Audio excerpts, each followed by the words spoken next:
Ok, donc dans cette vidéo, je vais vous faire une petite démo du nouveau calculateur qui fait son apparition dans Doctobet depuis aujourd'hui.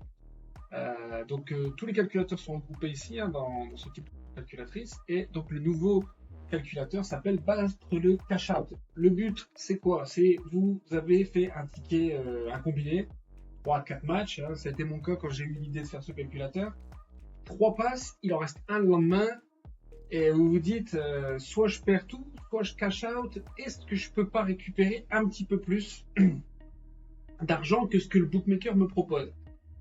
Et donc du coup, avec ce petit calculateur, il se peut que, ça dépend de ce que le bookmaker vous propose, ça dépend des cotes, etc. Mais il se peut qu'on récupère un peu plus d'argent que ce qui nous est proposé. Et moi, ça a été mon cas. Par exemple, ici, moi j'avais un ticket avec 3 rencontres de Ligue des Champions, cote totale 2,51. J'avais misé 2,50 €. Donc la cote, le gain potentiel du ticket, si j'attendais jusqu'à ce soir une victoire du PSG, pour rien vous cacher, je pouvais gagner 6,27 € et le bookmaker me proposait de cash out 4 €. Du coup, je suis allé voir la cote de l'événement inverse qui était de 3,10 au moment où j'ai fait la vidéo. Et donc, euh, je rentre ça dans mon calculateur ici, cote à 3,10, c'est la cote de l'événement inverse, c'est-à-dire que l'inverse du PSG gagne, c'est le PSG ne gagne pas. Donc match nul ou victoire de l'équipe opposée. Voilà, et donc du coup, ça ici, c'est le point qui va nous intéresser, c'est combien je dois miser sur l'événement inverse pour maximiser ici le gain.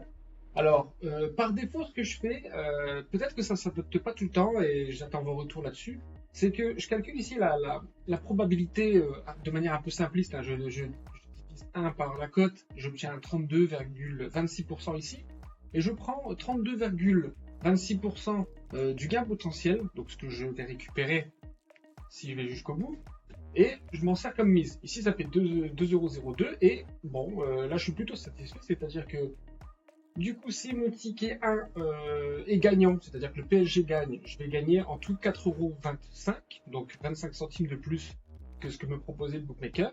Et en misant 2,02 € sur le PSG ne gagne pas, je vais gagner 4,24 €, donc 24 centimes de plus que ce que le bookmaker me propose. Dans les deux cas, je fais à peu près plus 6% par rapport à ce que j'aurais récupéré en utilisant la fonction cash out proposée par le bookmaker. Voilà. Donc après, à vous de jouer, si vous vous dites, tiens, je vais booster un petit peu moins, genre, voilà. Donc là, je gagne un petit peu plus si le PSG gagne que si le PSG, voilà. Vous pouvez minimiser, si vous voulez, la perte, en mettant, par exemple, 1,50, non, là, on voit qu'on perd de l'argent. 1,60, 1,70, 1,80, 1,90, non, ça passe toujours pas. 1,95, voilà, là, je commence à gagner de l'argent. Donc on peut peut-être, voilà, jouer comme ça avec, voilà, juste comme ça. Là, par exemple, dans les deux cas, je gagne de l'argent, mais si je crois quand même fort que le PSG va gagner, c'est peut-être plus intéressant de faire ça. C'est-à-dire que dans le cas où le PSG ne gagne pas, je récupère 4,01 €, donc un tout petit peu plus que le cash out. Voilà. Et si le PSG gagne 4,36 €, donc quand même 9,12% de plus que ce que me proposait le bookmaker. Voilà.